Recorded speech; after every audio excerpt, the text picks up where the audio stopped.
You've made a fool of me. But broken dreams must come to an end. Hey woman, you've got the blues because you've got no one else to use. I pressed a button on the radio, switching to one of those late-night talk shows that talk about Bigfoot or UFO encounters. I had heard the same song repeatedly over the past few hours, and I was tired of listening to it. Why, you might ask? It's simple. It reminded me too much of the woman I left. I take that back. I didn't walk away, I ran away. Let me start at the beginning. My name is Stan Shipman, and I've been married to Lucy, formerly Lucy Dalton, for 5 years. We had a crush on each other back in high school, and I thought we were soulmates. We got married right out of high school? Yeah, big mistake, I know. But we were so in love with each other that we thought it would work out. God, I was wrong. Money wasn't an issue. I'm a welder by trade, been doing it since I was a kid. My father was a welder, and he taught me everything I needed to know. I've been joining metals since I was big enough to safely handle a welder. As a kid, I always wanted to join my dad on a construction site, but I couldn't. Union rules and insurance regulations prevented it. But my dad did home manufacturing, and he would always let me do something. It was a great experience for me, and I loved doing it. After high school, I went to learn to be a welder, but I got bored with the classes since I already knew all that shit, so I took the exam and blew all the instructors away. I got my certificate and went straight to work. Since I already had a lot of experience and could not only weld, but fabricate and fit parts, I got paid good money, especially when I had to travel to big jobs out of state. I even did some underwater welding and made a lot of money doing it. I made enough so Lucy could go to college, and now she's a paralegal working at some cool law firm downtown. So why am I running? And why am I now on the freeway in the middle of the night? The answer is the two-legged creature I married and her evil friend. Oh yes, Lucy was so sweet and bright when we were younger. But things can change, and they did. Don't get me wrong. I loved this woman and was more than happy to pay for her college. Her parents were sure I would have to go into debt up to my eyeballs to make it happen. But they grossly underestimated me. On her graduation day, they were just as proud of me as they were of her. In fact, thanks to me, she graduated without a dime of student debt. But it all went downhill after she started working at the law firm of McMaster and Fredericks. Things were fine for the first couple months, but they got worse as time went on. To begin with, some of her female co-workers, if nothing else, were a bad influence on her. Lucy started going to hen parties with them once a week, usually on Wednesday nights. I didn't mind at first, since she usually got home early enough for us to enjoy the evening together, and I was often at the construction site busting my ass. But eventually she started going out on Wednesday and Friday nights. It pissed me off that we usually had date night on Fridays. When I reminded Lucy of this, she replied, "We can always go out on Saturdays." I deserved that time with my friends. Then she started staying out longer and longer. It got to the point where she wasn't home until early Saturday morning. If I tried to call her number to see if she was okay, the call always went to voicemail. Finally, I got fed up, so I sat her down at the table to talk about it. "We need to talk," I said one Saturday morning over a cup of coffee. "About what?" she asked. "About your Friday night parties," I said. "Friday used to be our date day. But lately you've been partying until almost 4 in the morning on Saturdays. What the hell is going on? I hardly ever see you." "The girls from the office and I like to go out and relax with a few drinks," she said. "And sometimes we dance. That's about it." "I know these clubs usually close no later than 1 o'clock in the morning," I told her. "But you were there much later. What's going on? Are you seeing someone else?" "Of course not," she replied with a heavy sigh. "If you really want to know, we go out to eat sometimes." "Yeah, but before 4 in the morning?" I asked. "Sometimes," Lucy said. "Well, this shit needs to stop," I told her. "You have to make a decision. You're either my wife or their friend. They already see you more often than I do. I don't mind one night with the girls, but I feel like you're taking advantage of me." "I'm sorry," she said. "If you want, I'll stop seeing girls on Fridays."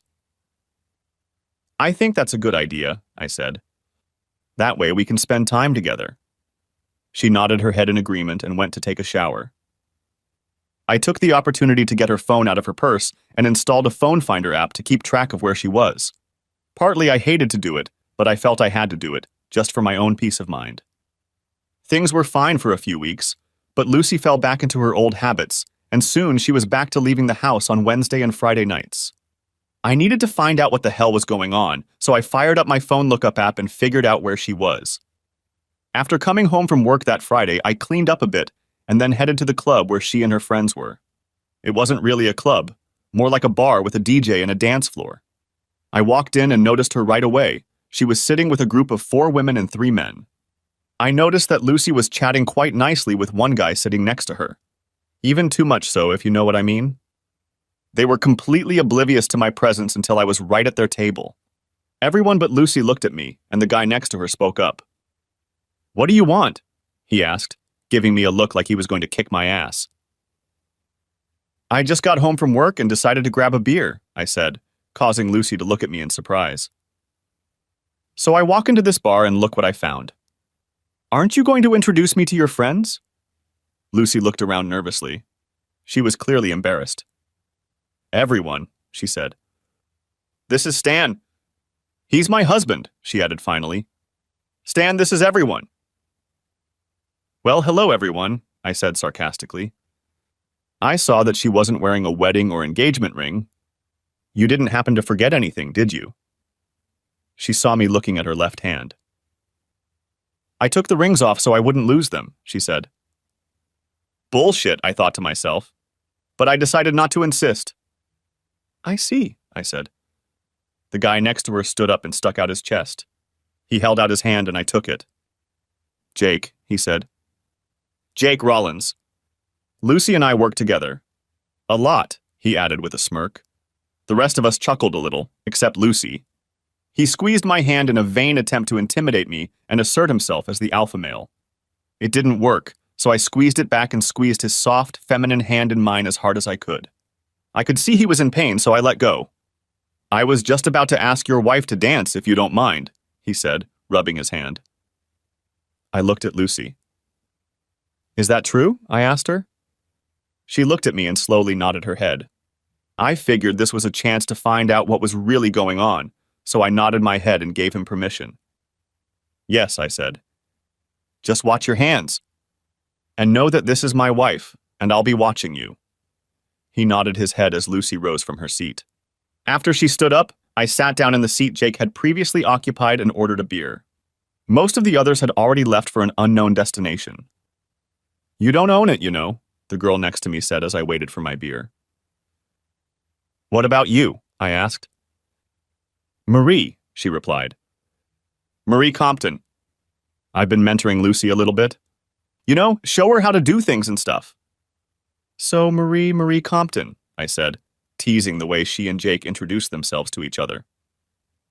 "Who are you that I need to get marriage advice from?"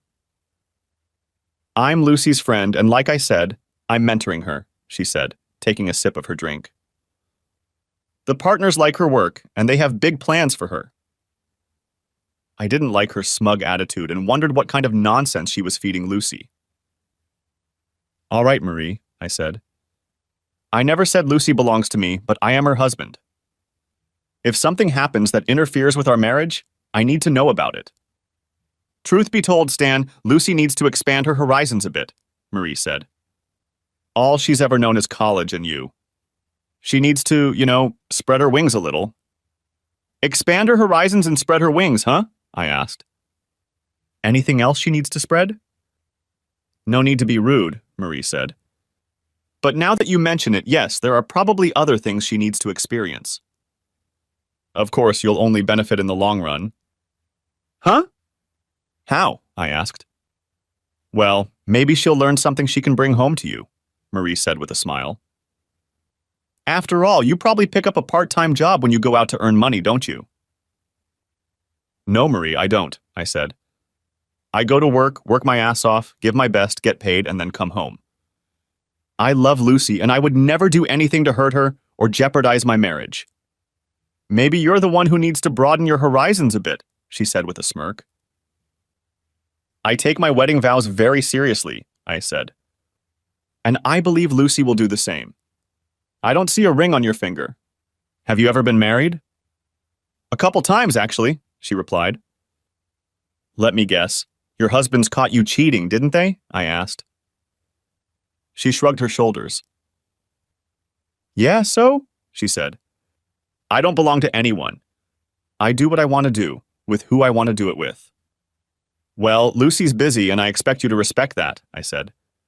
She chuckled. Yeah, you'll keep thinking that, she said.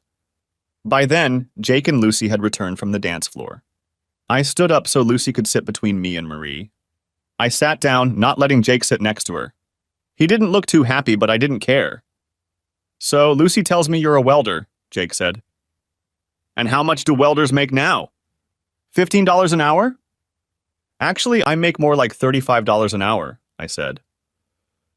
More if you have to work underwater. Didn't Lucy tell you I paid for her college tuition? So you're paying her student loans? He asked. No, she doesn't have a loan because I paid her tuition, I told him. I also bought this new Toyota for her. Damn, I didn't know welders made that much money, he said. I'm in the wrong business. I bet you get a lot of women on the side when you go out of town, huh? He asked, nudging me with his elbow. No, I work when I'm out of town, I said. I usually work 16 hours a day when I'm at the construction site. Like I told Marie, I take my wedding vows very seriously. I'm sure you do, Jake said smugly. I didn't like the direction this was going, and these people were starting to piss me the hell off. I turned to my wife. Did you drive here today? I asked her. Yes, she replied. Good, I told her. Because I've had enough fun to stand here today. I'm on my way home. I expect to see you by my side. I started to get up and accidentally knocked over a nearly full ice-cold beer onto Jake's lap, getting the crotch of his khaki pants dirty. Oops, I said. Sorry about that. I think you'd better go home and change your pants. He jumped up, furious, and looked like he was about to take a swing. You better do it, buddy, I told him. He saw the look in my eyes and backed off. Smart move, I told him. I turned to my wife again. Are you coming? I'm right behind you, she said quietly. I noticed Marie's eyes on me. Believe me, if looks could kill, I'd probably be dead by now. I walked out the door without looking back. Lucy pulled into the driveway a few minutes after me. Good for her, I thought. I grabbed a beer from the fridge and waited for her in the living room. She barged in, her face red. What the hell was that? She demanded. You embarrassed the hell out of me. Did I embarrass you? I asked rhetorically. Are you following me or something? She asked. I shook my head. No, actually, I just wanted to grab a beer and was surprised to see you there with some friends from work, I said, realizing I had just lied to her for the first time since I had met you. If anyone had any reason to be embarrassed, it was me. Imagine what went through my head when I saw my wife, the love of my life and best friend in the world, sitting there with some woman. And imagine how I felt when I saw you take off your wedding ring. Like you were embarrassed to admit you were married to me. Right? Her face softened and she took a seat next to me. Of course not, she said. It's just that I have to work with these people, and Jake is the lawyer I work with the most. And Marie? I asked. What's her role? She's above me on the food chain, Lucy said. She mentors me, shows me how to work. Does that include spousal advice? I asked. What do you mean? She asked. Well, while you and Jake were dancing, she said a bunch of stuff to me about how you need to expand your horizons and spread your wings, I said. Be honest with me. Have you been cheating on me? No, I haven't, she said, lowering her gaze. For some reason, she couldn't look me in the eye. Was she really lying to me? I hope not. Because you know that's one thing I can never forgive, I told her. Well, Marie said you might get some while you're gone, Lucy said. Do you? No, I told her. We've known each other probably since 6th grade. Have you ever known me to be unfaithful to you? She shook her head. No, she said quietly.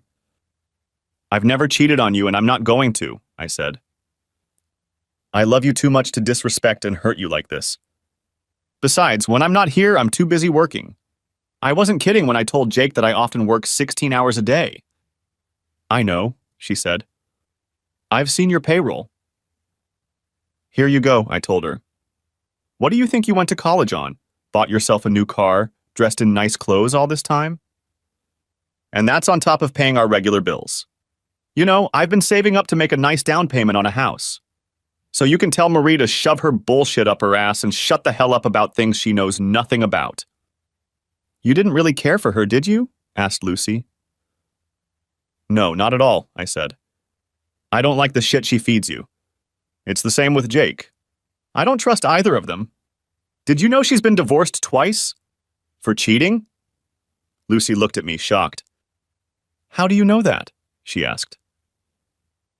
She told me, I replied, and seemed awfully proud of it.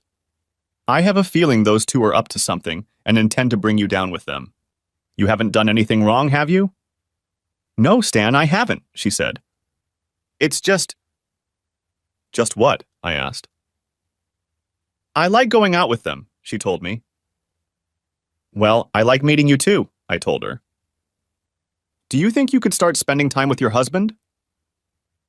Sure, she said as she put her arms around my neck. I'm sorry. It's okay, I told her.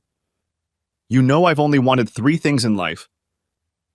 Which is what? She asked. First, to be married to you, I said. 2, to be the best welder around, and 3, to have a family with you. She smiled, snuggling closer to me. Well, you've got the first 2 items, she said. Do you want to work on the third?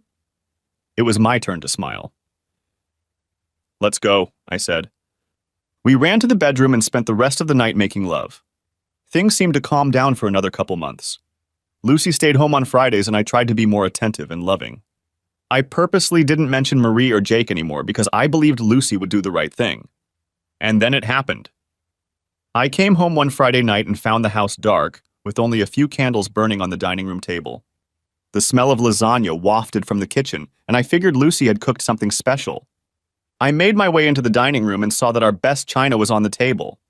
Turning around, I saw her, my beautiful wife. Do you like what you see? She asked. I nodded my head. I'm glad, she said. Tonight is going to be special. Why? I asked. It's a surprise, she said. Go get cleaned up and then sit down while I make dinner. I went into the bedroom and cleaned myself up, changing into my work clothes. By the time I had washed up and returned to the dining room, Lucy had already served the lasagna and even poured us each a glass of wine. I loved Lucy's cooking, and I especially liked her lasagna, which was always covered in cheese and filled with meat and mushrooms. I don't even know what's more tempting, you or the lasagna, I said, sitting down at the table. She giggled, sitting down. Well, I hope you enjoy both tonight, she said with a smile.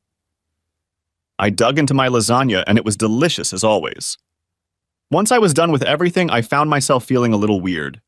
I tried to stand up, but I felt so dizzy that I almost fell over. I looked at Lucy in confusion. What had she done? I asked myself. I tried to speak, but it was proving very difficult. What? I started, but the next moment I fell to the floor. When I finally came to my senses, I found myself tied to a chair in our bedroom. My hands were strapped to the arms of the chair, and my feet were strapped to my legs. What the hell was that? I asked myself. I got angry and screamed. Lucy, I shouted. What the hell is going on? A few minutes later, Lucy walked into the bedroom, but she wasn't alone. Marie was with her. What the hell is this shit? I asked. Get me the hell out of this chair. Now. I'm sorry, honey, Lucy said. Marie said it was better this way. Better for what? I demanded. So you can see your wife expand her horizons, Marie said calmly. Was it your idea to tie her to this chair? I asked. Of course it was, Marie replied. And you agreed to this shit? I asked. You know what that means. I'm sorry, Lucy said. But Marie said it was the only way out. Believe me. Please. It won't affect us in any way. I still love you. And I don't, and I never fantasized. And yes, it does affect us. I told you I wouldn't tolerate cheating. And what the hell is that thing you put on me? I asked her. I swear to God, I said to Lucy. I never fantasized about this, and I promise that if you don't untie me from this goddamn chair and get this thing off me right now, we're screwed. Please don't do this, Lucy begged. It's just one night. I'll let you go when we're done. I shook my head. You're not that stupid, Lucy, I told her. Let me go right now. Then 2 men came in and started doing it to my wife. She then let me go, but I immediately got dressed and went to the phone. What are you doing? She asked as I dialed 911. I may be a welder, but I'm not stupid. I knew what she and her accomplices were doing was highly illegal, and I intended to see them in jail that very night. Lucy freaked out when she realized I had just called the police to report a sexual assault with unlawful restraint. I grabbed Lucy's cell phone to stop her from calling Marie. I also grabbed my keys out of her purse to keep her from leaving. She tried to snatch the phone and keys out of my hands, but I managed to wrestle them from her and put them in my pants pocket. Finished talking, I sat down and waited for the cops. I knew they would want to examine me and take fluid samples for evidence. Please don't press charges, Lucy pleaded. I don't want to go to jail. Trust me, this is the safest place for you right now, I said. You can get dressed. The cops will be here any minute. You heard what Jake and Marie said, Lucy told me. They're serious. You don't want to mess with them.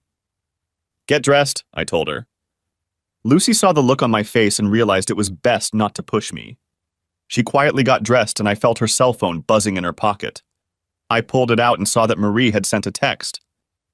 Is everything okay? Read Marie's message. Everything's fine, I texted. He's not too happy, but he'll get over it. I sent the message, hoping Marie would succumb to the deception. I put my phone back in my pocket. By the time Lucy walked in the front door, the police had arrived. I opened the door and let them inside. One look at my face was enough to know things were bad. One of the officers took my statement while another officer talked to Lucy in the bedroom. The officer who took my statement called an ambulance and took swabs from my face, placing them in evidence bags. The second officer returned and they conferred at the front door for a few minutes before returning. When they returned, the second officer went into the bedroom and came out of there with Lucy. Her hands were placed behind her back and she was crying. Please don't let them arrest me, she begged. This was just supposed to be fun. I shook my head and turned away from her. By then, 2 more police cars and an ambulance had shown up. A policewoman appeared in the doorway and took Lucy away. The policeman who took my statement said she was under arrest. We'd like to have you checked out at the hospital, he told me. The more evidence against the people who did this, the better. You should probably sign a protective order as well, he told me. He handed me a card with the name of an attorney from the local prosecutor's office and a phone number. I already took the liberty of calling her, and she said she would meet you at the hospital, he told me. I thanked him and headed out with the paramedics, who did a cursory examination on the way to the hospital. In the emergency room, they examined me, took samples of the substance on my face, washed me, and took blood and urine samples. I was given some painkillers that were just beginning to relax me when a well-dressed woman walked into the exam room. Stan Shipman? She asked. I nodded my head. That's me, I said. Mr. Shipman, I'm Linda Calloway, she said. I'm the assistant district attorney assigned your case. How are you feeling? I've been feeling better, I said. A little tired right now. They gave me something to take the pain away. Mr. Shipman, the officers who brought you in informed me of the situation, she said. I have also been informed that the other woman and the 2 men who assaulted you have been taken into custody and are in the county jail awaiting a hearing. I am requesting that they be released on bail, but the reality is they will likely be released on their own recognizance.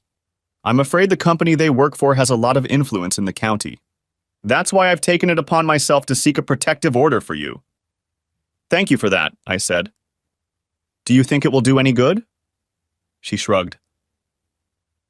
I can't say for sure, she said. It might, but there's no guarantee. I nodded my head. I understand, I said. If it's any consolation, they'll be in a cell at least until Monday morning, when their arraignment hearing will take place, she said. After that? I understand, I said. I'm just an ordinary working man with no friends in high places. When it comes to fighting, I'll be alone. You have me, Mr. Shipman, she said with reproach in her voice. As long as you don't do anything stupid. But you might want to hire a divorce lawyer. Unless you plan to stay married to your wife. No, I'm done with her, I said. She nodded her head understandingly. I'm told you're planned to be kept overnight for observation, she said. And that's good, since your apartment is now a crime scene. They'll need time to go through everything and gather evidence. By the way, do you have a gun? I shook my head. No, I don't own one, I told her. Good, she said. Just so you know, we have lock laws in our state, so you can defend yourself in your own home. I'll keep that in mind, I said. The next morning, after I ate breakfast, my parents came in. They sat in silence while I told them everything that had happened. When I finished, my father was furious. What are you going to do, son? He asked. I'm going to divorce that bitch, I told him. He nodded his head approvingly. Good for you, he said. Is there anything we can do? I could use the name of a good divorce lawyer, I said. I know a few, he said. I'll see what I can come up with. Also, I could use a ride home after you're discharged, I said.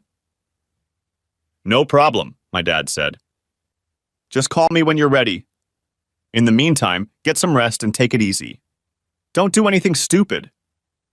You know me, I said. Yeah, I do, he said with a smile. That's why I said don't do anything stupid. We all had a good laugh and they left after my mom gave me a hug. A little while later, Lucy's parents came in.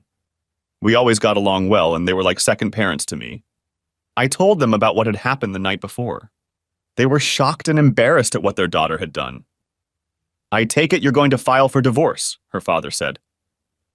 I nodded my head. Yes, I said. I can't live with what she did. I understand, he said. And I'm really sorry. Is there anything we can do? Her mother asked. If Lucy gets out of jail, she's going to need a place to stay, I said.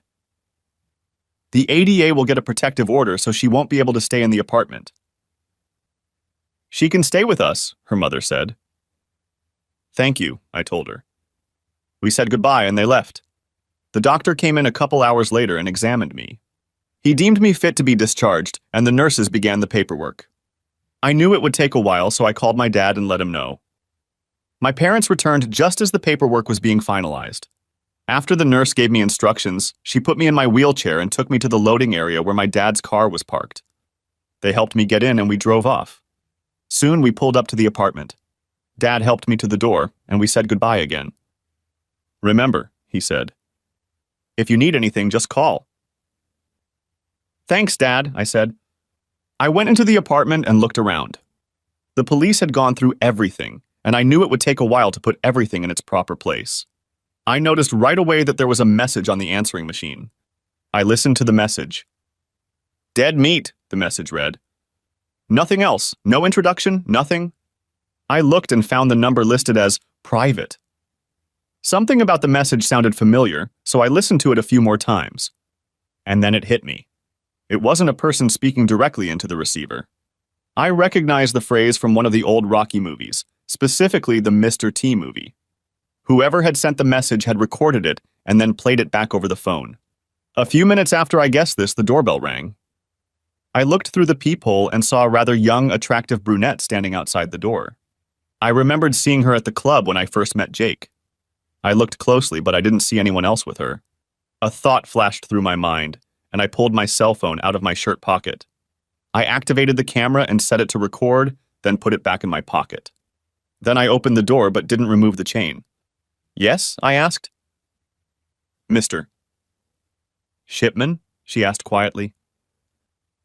That's me, I said. And you're... Holly Brinkman, she said. I work with your wife. May I come in, please? Are you alone? I asked. Yes, I'm alone, she replied. I closed the door to disconnect the chain and opened it again to let her inside. After she entered, I closed and locked the door. "What can I do for you, Miss Brinkman?" I asked. "Please call me Holly," she said. "Okay, Holly," I said. "Again, how can I help you?"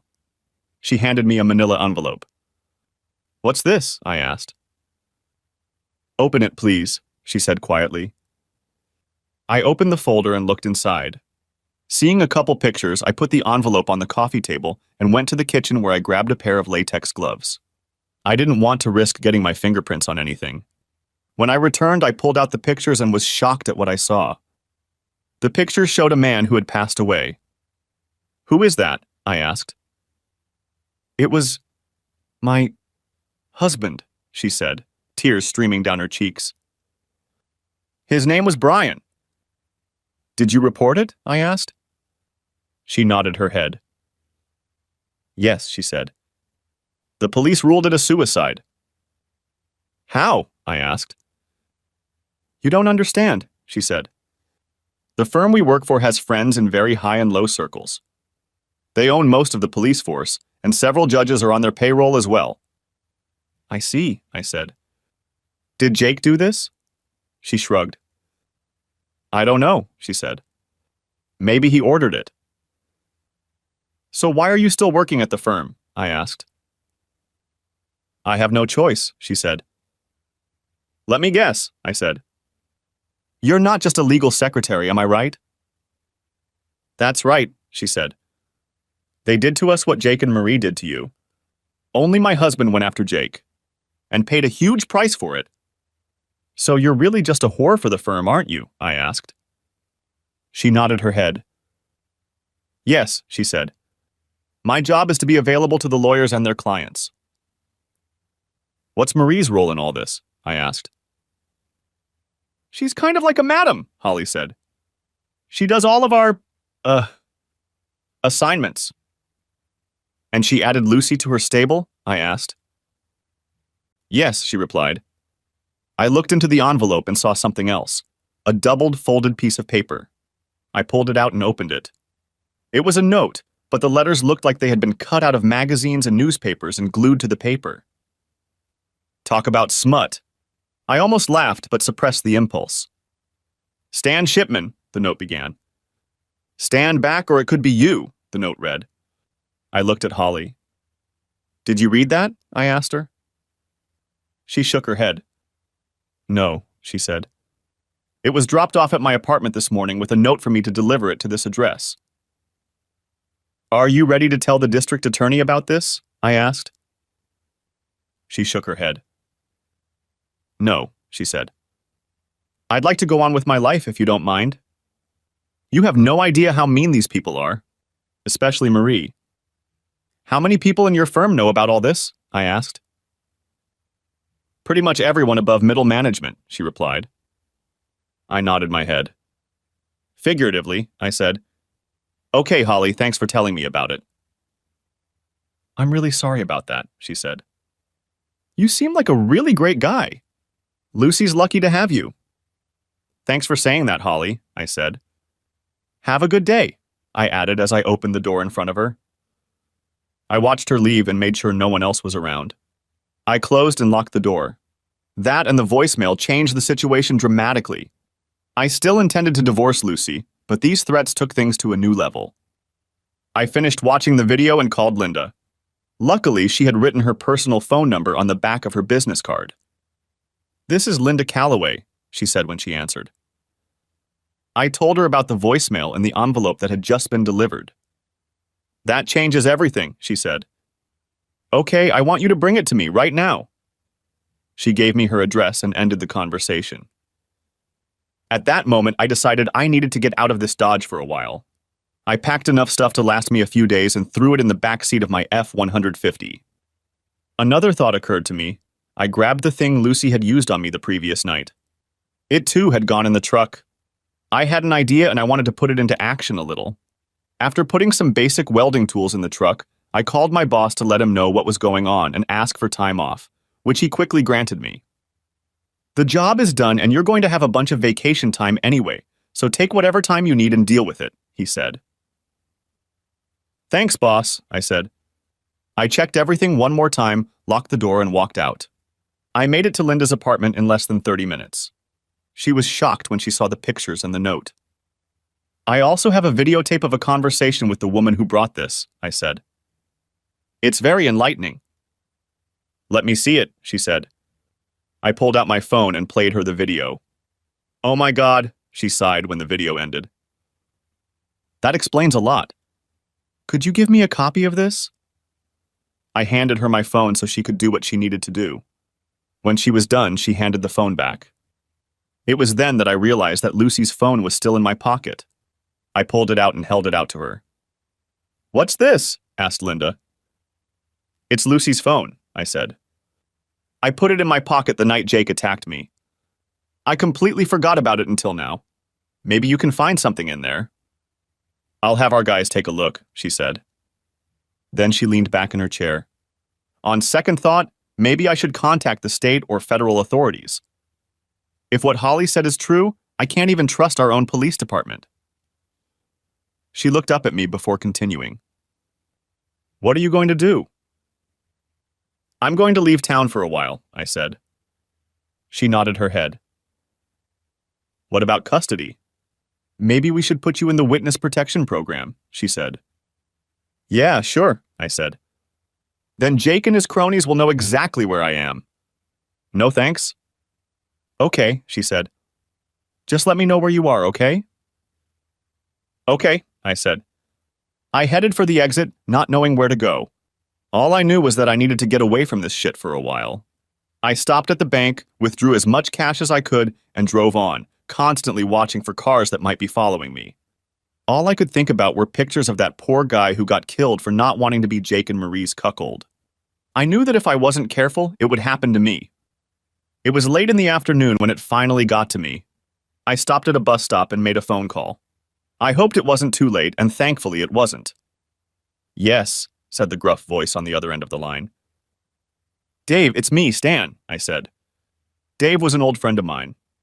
We'd worked different jobs together and got along pretty well. Stan, you old son of a bitch, he said. What the hell is going on, man? I got a little problem and I was wondering if I could come over to your place for a couple days, I said.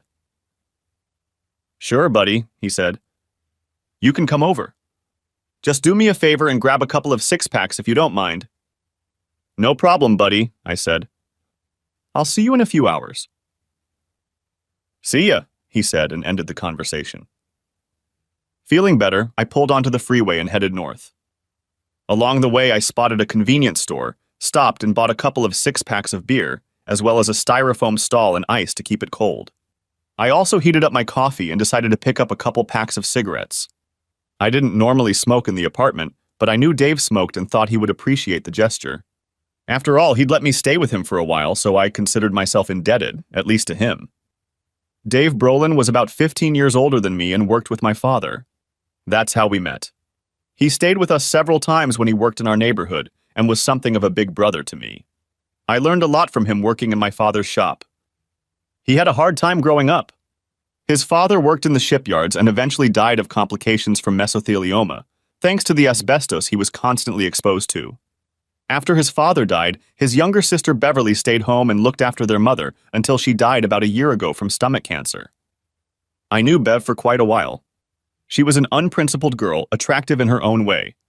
Of course, I never made a move on her, partly because of Dave's friendship with me and my father, but mostly because I was already in love with Lucy. Bev and I got along fine and were more like siblings, teasing each other about one thing or another. I hadn't seen her in a while and I was curious to see what she was like now. Like me, Dave married young, but ended up divorced when he came home and found his wife with one of her co-workers. He never remarried, but he does go out from time to time. Most of his time is spent caring for Beverly, who now lives with him. Beverly, of course, says she looks after him. I pulled up to Dave's two-story log house around 2:30 a.m., grabbed my stuff and ice chest, and met Dave on the porch. Hope you have some beer for us, he said with a smile. Taking the pack of cigarettes I offered him, he opened the door and helped me carry the rest of my stuff into the house. I carried the ice chest into the kitchen and saw a gorgeous blonde woman in a long t-shirt and short pajama pants come down the stairs. Who's that blonde bombshell? I asked Dave. He laughed. You know who I am, dumbass, the blonde replied. I shifted my gaze to her and realized it was Beverly. She looked nothing like the gangly teenage girl I remembered. Beverly? I asked in confusion. Is that really you? You know it is, asshole, she said wryly. Why are you here so damn early in the morning? Did Lucy catch you cheating and kick you out of the house or something? No, not exactly, I said with a note of annoyance in my voice. Bev's face softened as she understood me. I'm sorry, Stan, she said, looking at my bruise-covered face.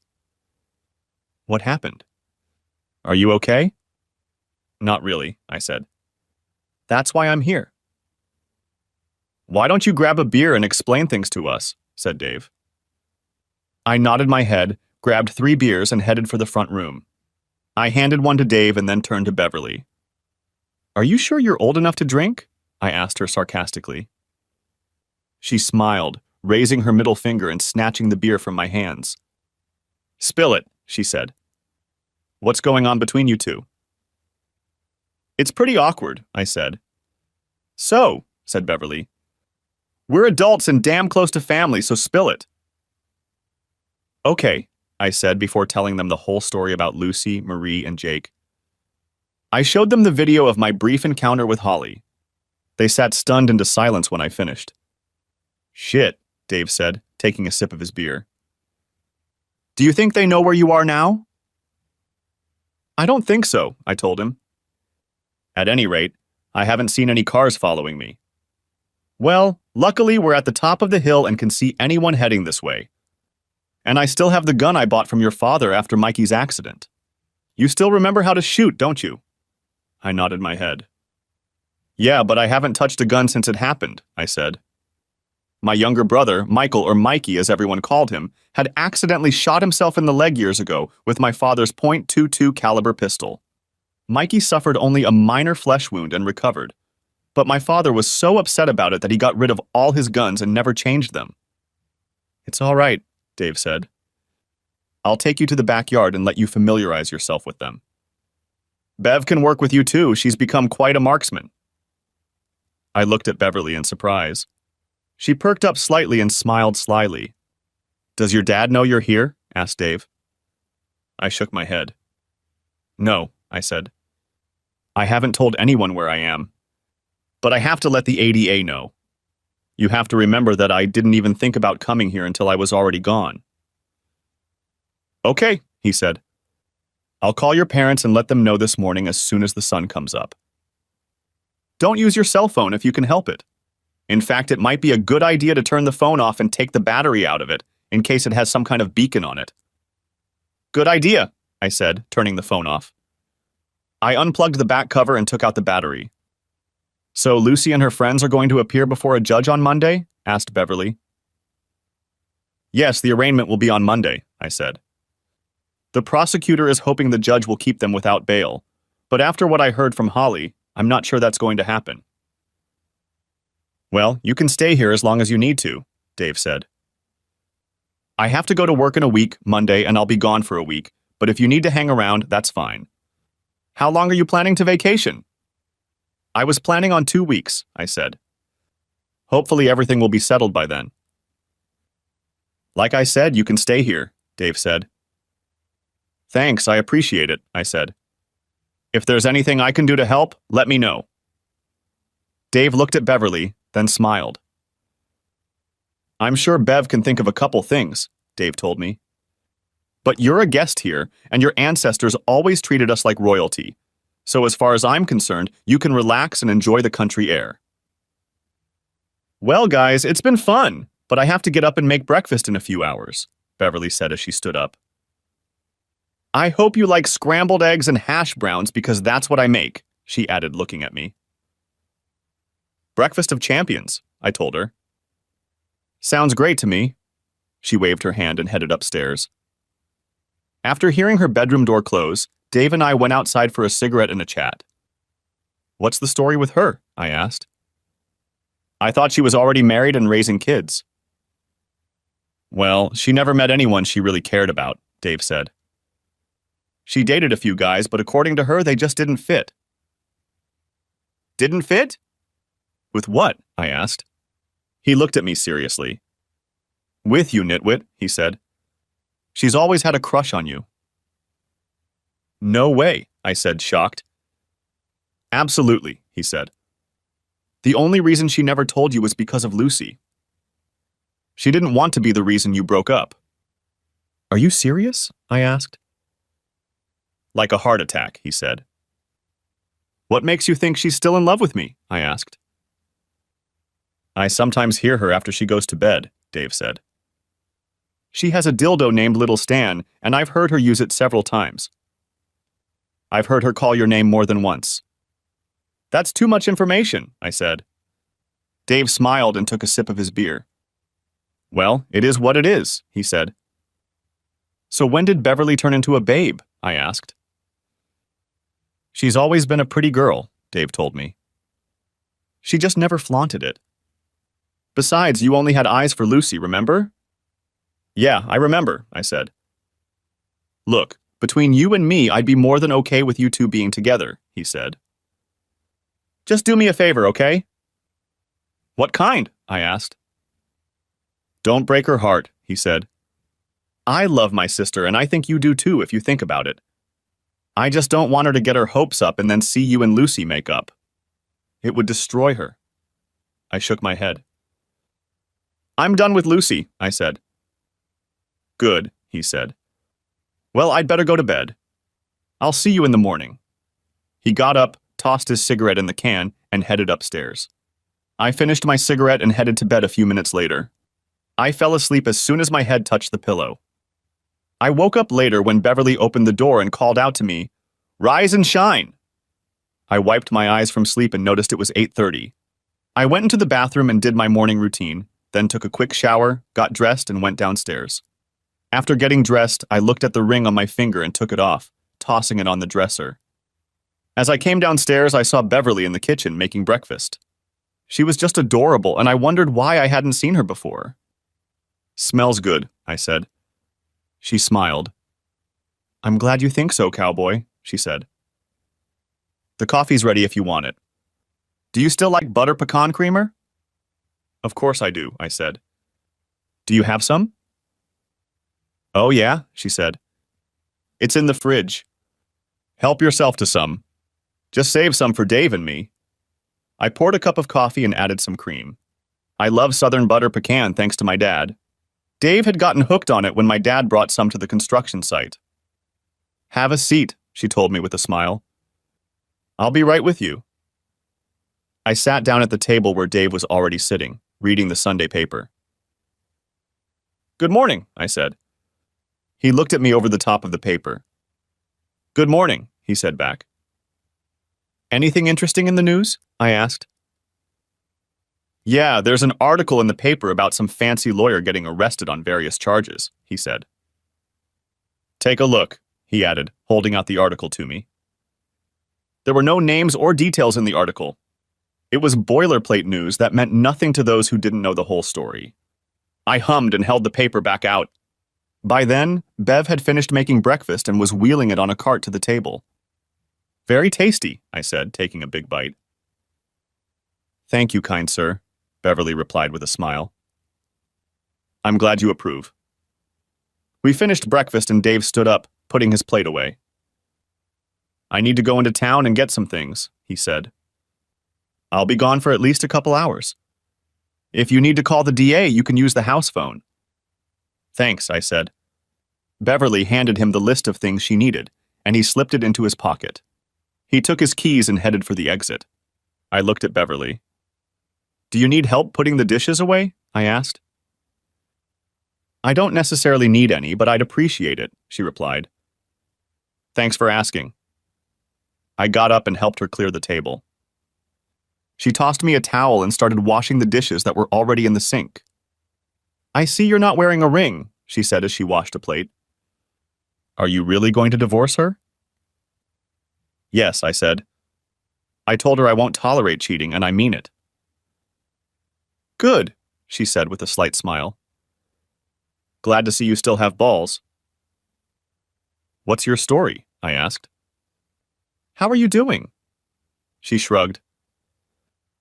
Okay, I guess, she said. Is there anyone special in your life? I asked. There was once, she said. But he was taken away. Besides, I couldn't have a relationship anyway. Too busy taking care of my parents. That's what I heard, I said. Yeah, but it had to be done, she said. After my dad died, my mom needed my help. I worked as a waitress to bring in some money, since all she had was Dad's 401k and a little Social Security. I worked until she got sick so I could do something, and then I stayed home and took care of her full time.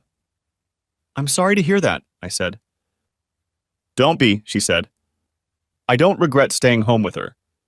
I just hope that when I'm her age, someone will be there to help me. So what happened? I asked.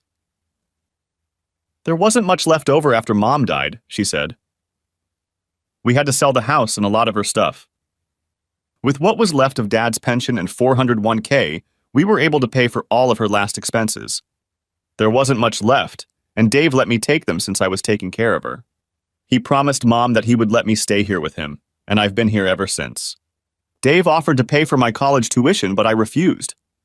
Why? I asked. I don't want to be beholden to anyone, she said. I want to succeed on my own if I can. That's why I'm staying here and working at the McDonald's in town. I earn enough to cover my expenses, and I'm taking some business courses in the evenings. Good for you, I said. Yeah, but Dave has an idea to start his own fabric business, and he mentioned that I'd be doing the bookkeeping and stuff, she said. Is he still talking about it? I asked. Yes, she replied. He does a lot of one-off things for the locals. Custom grills, trailers, that sort of thing. Gets good money for it. His dream is to stay home and work in his workshop in the backyard. Maybe he can show it to you while you're here. That would be great, I said. We fell silent, and I found myself admiring her. For the first time, I realized how beautiful she really was, and not just in appearance. Before she said anything, she looked at me. What are you looking at? She asked. I think I'm looking at the most beautiful woman I've ever met, I told her. I thought I saw a tear appear in her eye. Stop teasing me, she said quietly, looking down. I'm not teasing, I said. I can't help but admire you. You put your life on hold for your parents, refused to accept Dave's offer to put you through college, and now you're working on your own. I'm just sorry I didn't see it sooner. Well, you were blindsided by Lucy, so I can't take offense at you, she said. Yeah, you're probably right, I said. After she had rinsed all the dishes, she ran the water down the sink, wiped her hands, and turned to me. She used you, you know, Bev said. I think you're right, I said. Of course I'm right, she said. I saw right through her years ago. Why didn't you say anything? I asked. You wouldn't have believed me, she said. I realized she was probably right. Hell, she couldn't have done wrong in your eyes. She had her little fingers so tight around you, you'd do anything for her. All I wanted was for her to be happy, I said. And look where that got her, she remarked rhetorically. She got a degree, a new car, all sorts of trinkets and clothes, all at your expense. And when she didn't need you anymore, she traded you in for a new model. I'm glad she's in jail because if she were here now, I don't know what I'd do. I believe you would, I said. I just want to know one thing, she said, putting her hands on her hips. What's that? I asked. Are you going to give in to her tears and take her back? She asked. I shook my head. No, I said. That ship has sailed. It's not going to happen after Friday. Good, she said. And if you ever have any doubts, remember this. We made love. We'd better get cleaned up before Dave gets back, she said. I've got some meat to put out for tonight, so why don't you run down and take a quick shower, okay? I'll be up in a bit. Okay, I said. What's up with the meat? We like to barbecue on Sundays, weather permitting, she said. You like venison, don't you? Yes, I love venison, I said. But I haven't eaten it in years. Good, she said. I shot at myself with a .50 caliber, Dave's flintlock. Even dressed it in the field with my own hands. God, you're just a woman, I said. A rugged woman in the wilderness. I'm really impressed. I had seen Dave's flintlock and knew it had to be at least 49 inches long. Did you load it yourself? I asked her. Of course, she replied. A patched round ball with 100 grams of double F powder. Even molded the bullet myself. Damn, I said. You like fishing too? She smiled. I love fishing, she said. I even bait my own hooks and clean the fish myself. Is there anything you haven't done yet? I asked sarcastically. I haven't rebuilt the gearbox in Dave's truck yet, she replied. However, I did help him rebuild the engine. I'm definitely in love. No time for that now, she said. Wait until tonight when we go to bed. By the way, you'll be sleeping with me now. My bed is much bigger than the one in your room. Won't Dave be upset? I asked. No, she replied. Besides, we're both consenting adults. I need to call the DA and let her know where I am, I said. Bev pointed to the cordless phone in the cradle. Go ahead and use that phone, she said. I picked up the receiver and called, almost forgetting that it was a long-distance phone. Linda picked up after the second ring. Linda Calloway, she said. Linda, this is Stan Shipman, I said. I called to let you know where I am. Stan, thank God you called, she said. I was starting to get worried. I see you're calling long distance. Where are you? I'm at an old family friend's house, I said. I turned off my cell phone just to be safe. Good, she said. I'll keep you updated as much as possible. I've already heard from the feds. It seems they're looking into the firm your wife works for. By the way, I took the liberty of talking to an old friend of mine who happens to be the best divorce attorney around. I hope you don't mind. No, I don't mind, I said. Good, Linda said. She's expecting a call from you tomorrow. I told her a little about your situation. If anyone can handle it, she can. Thanks, I said. I will. Linda gave me the information I needed and promised to let me know how it went at the hearing before we ended the conversation. By then, Dave had returned, and I went out to help him drop off what he'd bought. By the way, he said when we were done, I called your folks. They were really worried about you. I told them you'd be staying with us for a while. Thank you, I told him. That night, we barbecued some meat and enjoyed dinner on the patio. After dinner, we all set about cleaning up. Dave and I grabbed a beer each and went for a smoke while Beverly finished the job. Bev said you're going to sleep in her room, Dave said. Is that for how long? I felt a little awkward discussing this with him. After all, she was his sister. I think so, I said. You think? He asked. Yes, I do, I said. I just need to get a divorce soon. Do you love her? He asked. Yes, I do, I said. Good, he said. You should pull your head out of your ass a long time ago, he added with a smile. Look, Bev is a big girl and can make her own decisions. She can definitely take care of herself. I just don't want her to get hurt, that's all. I would never hurt her, I said. I'm glad to hear that, he said. Welcome to our family, he added, holding out his hand. I took it, and we shook hands heartily. Just don't keep me up all night, okay? I laughed, nodding my head. I'll try, I said. That night, after Bev and I made love in her bed, I pulled her against me and thought about our possible future together. In that moment, I felt more content than I had in a long time. What are you thinking about? She asked quietly. About the future, I replied. Huh? She asked. Yes, I said. I mean, what do you want out of life? Where do you see yourself in, say, 5 or 10 years from now? I know it's popular among women right now to want to break through the glass ceiling and reach for the brass rings, she said. But I'm not like that. I don't aspire to a career or anything like that. All I want is a faithful husband who loves me as much as I love him and a family to take care of. That's it. What about your classes? I asked. That's mostly for Dave, she said. When he starts his own business, he's going to need help. What about you? What do you want out of life? I guess I'm a lot like you, I said. All I really want is a faithful wife who loves me as much as I love her and a family of my own. I thought I had that with Lucy, but it didn't work out. What about your job? She asked. I like what I do for a living, I said. Sometimes it takes me away for a couple weeks. Can you handle that? She laughed. Please, she said. My brother's a welder like you, remember? I know what to expect. I can handle anything as long as I know you'll come home to me.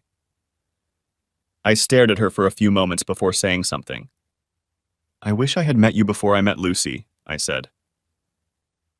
Me too, she said. But what's done is done. We'll get through this together, okay? We're a team, and we can do anything as long as we're together. I'll always be there for you, no matter what happens. I love you so much, I said, kissing her. I love you even more, she said, hugging me. I fell asleep feeling truly loved for the first time in forever. The next day, Beverly got up before everyone else. After making breakfast, she ran upstairs to get ready for work. On the way out, she kissed me, letting me know that after her shift, she had school that evening. I usually get home at 9:30, so you guys will have to manage on your own, she said. Remember, no matter what happens, I love you and I'm here for you. I love you too, I said, returning her kiss. She had no idea how much it meant to hear those words from her. What? Asked Dave. Don't I get a kiss too? He added with a smile. Beverly laughed and gave him a sisterly peck on the cheek. You two try to stay out of trouble, okay? She asked as she walked away. I need to call that divorce lawyer Linda recommended to me, I said, glancing at my watch.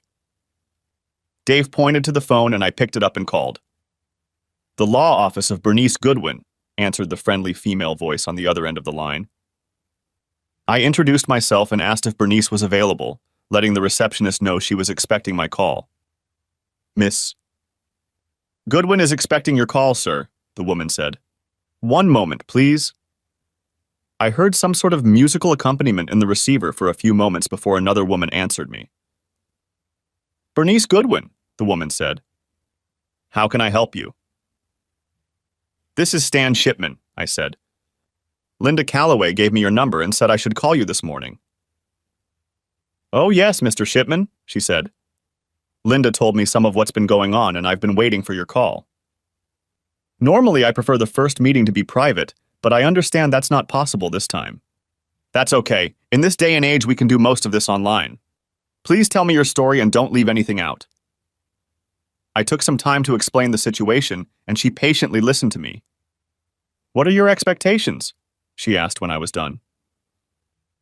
I want as much as I can get, I said. No alimony and at least my share of our assets. I think we can do that, Bernice said. Your wife, who has criminal charges against her, should strengthen your case. However, I need to see your financial records. Do you own any property, a house, anything like that? No, we live in an apartment, I said. What about the lawsuit against Marie and Jake? She asked. Alienation of affection suits are allowed in this state, but I have to tell you that they usually don't go very far. You're probably better off suing for intentional infliction of mental anguish. Do what you think is right, I said. Okay, she said. I'll take a closer look at it and get into action. Do you have an email address? Yes, I do, I said. Good, she told me. I'll send you some documents. One is a contract for you to sign and return electronically. The other is a checklist of things to do. Take care of that for me, please. I also need you to pay in advance. Can you do that today? Yes, I said. Good. I'll send it all to you, and once it's done, I'll hand over the paperwork, she said. Any questions yet? No questions, I said. I gave her my email address, whereupon she transferred me to her assistant, who took down my credit card information. After talking on the phone, I turned on my laptop and checked my email. Sure enough, there was an email from Bernice with 2 documents attached. I opened the contract, electronically signed it, and sent it back with a receipt to make sure she received it. There was also a document advising me how to protect myself financially. Thank goodness for online banking, I thought. It took a while, but I was able to open a new account for myself and transfer half of our savings and checks into it. I paid off and canceled Lucy's credit card, but left mine open since I had just paid my fee with it. By the time I was all done, it was past noon, and Dave drove me to his store where he was working on a trailer for one of the farmers in the area. I worked with him for a while and found the activity somewhat relaxing. About 3 o'clock in the afternoon, we got a phone call. Dave picked up the phone, using an extension cord from his store, and handed the receiver to me. "It's your lawyer," he said. "It's Stan," I said, picking up the phone. "Stan, Linda Calloway here," she said. "Bad news. The judge set all of them minimum bail and released them." "How is that possible?" I asked. "He's probably on their payroll," she said. "Fortunately, the protective order is in effect, but I'm afraid it's no more use than the paper it's written on. Your best bet is to stay where you are. Stay out of town. The feds are keeping an eye on them for now, but I can't guarantee your safety." "Terrific," I said. "So what do we do now?" "Stay where you are," she said. "I'll do what I can on this side. Call me if you need anything, okay?" "Yeah, okay," I said. We ended the conversation, and I handed the phone back to Dave. "Bad news?" he asked. "Yeah," I said. "The judge let them go." "Shit," he said. "I'd better call your folks and let them know." "I think that's a good idea," I said. "I should probably be the one to let them know." Dave nodded his head and handed the phone back to me. I dialed the number, and my dad answered on the second ring. "Dad, it's me, Stan," I said. "How are you doing, son?" he asked. "I'm doing fine," I replied. "I just wanted to let you know that the judge let Lucy and her friends go free. You might want to be on your guard. Something tells me they might pay you a visit to find out where I am." "Don't worry, son," he said. "We won't tell them anything. Are you still at John Harrison's?" The question surprised me, since he already knew where I was. John Harrison was a retired molder my father and I had worked for in the past. After retirement, he and his wife moved to a place about 2 hours south of town. And then it hit me. Lucy and her friends are probably there right now looking for me. I decided to play along with the ruse. "I'm actually at a motel about 50 miles south," I told him. "Okay," he said. "The important thing is that you're okay." "I'm fine," I said. "But I'll be leaving here in the morning. I'm planning on heading east. Just let me know where you are, okay, son?" he asked. "Yeah, sure," I said. "Can I talk to Mom?" "She's busy in the bathroom right now," Dad said. I listened carefully and thought I heard a noise in the background. "Okay," I said. "Tell her I'm okay and I love her." "I will, son," Dad said. I could hear the tension in his voice and prayed he was safe. "We'll talk soon, okay?" "Absolutely, Dad," I said. "Love you."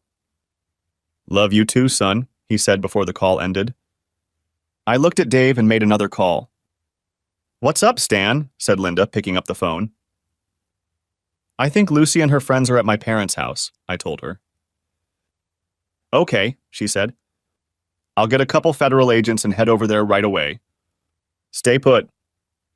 We ended the conversation, and I handed the phone back to Dave. "What's going on?" he asked. "I think Lucy and her buddies are at my parents' house trying to figure out where I am," I said. "Yeah, I heard what you told your dad," he said. "Do you think they'll buy that ruse?" "I hope so," I said. "At least for a few hours." I knew we had 6 to 8 hours at most if they headed south to John's house. Maybe I'd better head out and find a place to hide until this is over. "No," Dave said. "You and I are in this together. You stay where you are. Let me clean up a little and I'll head into town, talk to the sheriff. Don't go anywhere, you hear me?" I nodded my head. A couple hours later, he left the house and headed into town. After he left, Linda called back. "Stan, you were right," she said. "Lucy, Marie, Jake, and a couple of their goons got there after the hearing. They tied up your folks and threatened them. They said they wouldn't give away your whereabouts. Now we've put out an APB on them. They left one of their thugs here and he's in custody now. Of course, he's not talking. Do you know where they are headed? I asked. No, I don't, but I don't think they bought your story, she said. Here, talk to your dad. A few seconds later, my dad was on the phone. Stan, I don't think they bought that ruse, he said. Are you guys okay? I asked.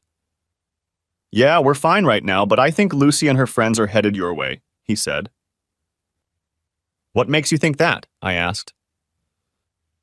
I overheard Lucy talking, he said. Good, I said. Let Linda know to get the sheriff down here. I will, son, he said. Be careful, you hear? I will, Dad, I said. The next voice on the phone was Linda's. Where are you located? She asked. I told her where I was and gave her directions. Do you think Lucy knows where this is? She knows, I said. Good, Linda said. Stay where you are. We'll send someone there as fast as we can. We finished talking, and I headed toward the house. As I was leaving the store, I heard a familiar voice. It was Jake. Gee, he said. Thought you could outsmart us, huh? Nice try telling your parents you're going south when really you're up north. Lucky for us, Lucy knew that's where you were going. Now move, he added, waving the gun around. Get in, he said, pointing to a black SUV. I climbed into the back seat and saw Lucy looking at me with a smirk. Thought you could outsmart us, huh? She asked with a smirk. It's not going to end well for you, Lucy, I said. The cops will be here soon enough. Never mind, she said. It'll be too late for you. You should have just accepted the program. Now you're going to pay for it. Marie and Jake giggled. Jake told us to take them to a place along the creek bed at the bottom of the hill. When we got there... So you're planning to destroy me, right? I asked Lucy. She laughed. You know what they say. Dead men tell no tales, she said. Jake and Marie laughed. Why? I asked her. Why did you do that? She shrugged. What can I say? She asked rhetorically. He's richer than you.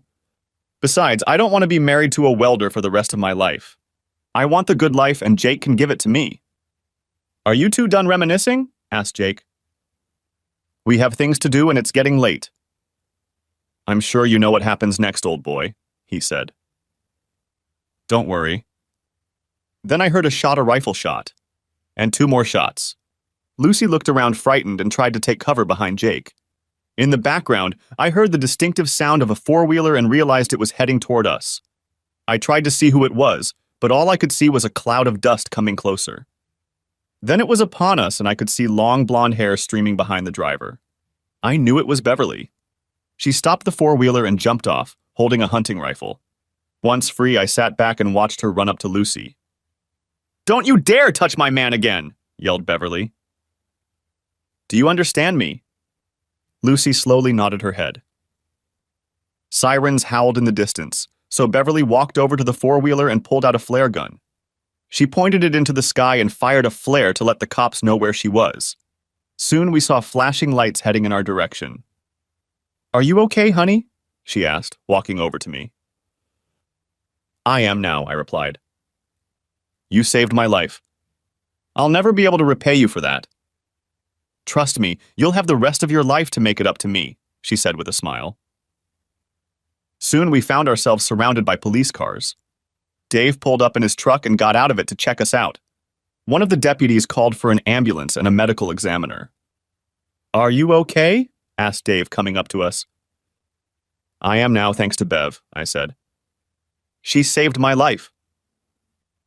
The sheriff took our statements and monitored the operation. By now, the ambulance had arrived and the paramedics were tending to Marie and Lucy. She destroyed Jake and Ronnie, Marie yelled. Aren't you going to arrest her? No, the sheriff said. This is Dave's property and the fortress doctrine applies here. Miss Brolin had every right to protect Mr. Shipman's life. Consider yourself lucky she didn't destroy you too. As I watched, the sheriff's deputies handcuffed Lucy and led her away. The sheriff informed me that he was charging her and Marie with attempted murder and conspiracy to commit murder.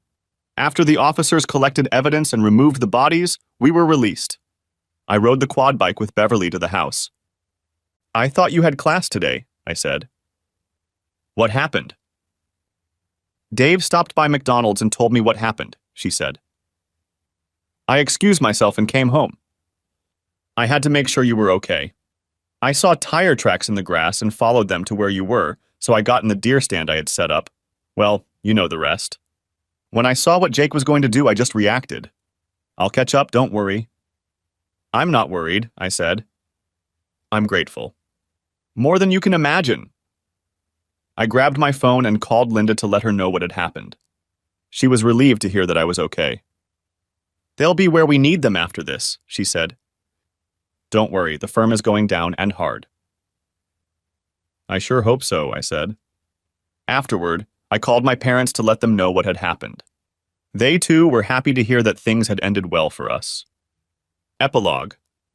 Marie recovered from her wounds, and she and Lucy went to trial on charges of attempted murder and conspiracy to commit murder. They were found guilty and convicted on the charges related to my initial assault and unlawful detention. Both were given life sentences and faced more charges related to the conspiracy and racketeering of the firm. In all that time, I only saw them twice. Once when Bev and I were called to testify, and the second time when they were sentenced. Both times they looked like shit, and I couldn't help but smile. The bottom line was that neither of them would ever breathe free air again. And I couldn't have been happier. Meanwhile, Beatrice had secured a divorce and, because of Lucy's convictions, convinced the judge not to give her anything. She also secured a large payout to Marie and Jake's inheritance. By the time she was done, I was in the money. Yes, Bernice got some of it, but I was very happy with my share. The firm also got a very large sum as the partners defended themselves against numerous federal charges, including racketeering and charges related to the mysterious deaths of 2 other men. By the time all was said and done, the firm was forced to close up store, and the partners found themselves behind bars for life. All of this happened over the course of about 6 months. By the time it was over, I had more than enough money for Beverly and I to live on for years to come. I bought her a beautiful ring and proposed to her in a dignified way, getting down on one knee. She squealed and showered me with kisses. A month or so later, we were married and spent a week in Las Vegas. When we got back, we sat Dave down in the living room and proposed to him. His eyes widened when we suggested we start a company called D&S Welding and Custom Fabrications. "Are you serious?" he asked us. "Hell yeah," I replied. Beverly pulled out her spreadsheet and showed him the business plan she had drawn up. After studying it carefully, he leaned back in his chair. "You know, I think this could work," he said. "By the way, I almost forgot," he added, and reached into his pocket. He pulled out a bunch of keys and held them out to us. "You know that lot on the south side?" "Yes," Beverly replied. "What's there?" "Did you see the new 2-bedroom house on it?" he asked. "Yes," she answered. "We thought you had sold that lot." "No," he said. "It's your wedding present." "From me and your parents," he added, looking at me. "It's brand new and equipped with all the latest advances. By the way, the plot and the house are registered in your name. Your dad and I have already moved your stuff from your apartment there, except for the stuff with Lucy's picture on it, of course." "Wow," I said. "I don't even know what to say." Sure, I could afford a custom-built house, but a 2-bedroom house was nice and just as sturdy as a log home. I certainly wasn't going to look a gift horse in the mouth. I knew this place had to cost them well over $150,000. "Say thanks, partner," he said, holding out his hand. I smiled and took his hand. We found ourselves in a manly bear hug. "Would you mind if we went down there?" asked Beverly. "I'd hate to see you alone." "I'll be fine," he said. "Besides, I'll finally be able to get a decent night's sleep. I'm getting tired of listening to you moan all night long." We celebrated that night, and I called my parents to thank them for the gift. Later that evening, Beverly and I christened the master bedroom. Yes, I thought, lying in each other's arms. Things are shaping up just right. Thanks for watching. I hope you enjoyed it. So subscribe to my channel and watch the next video.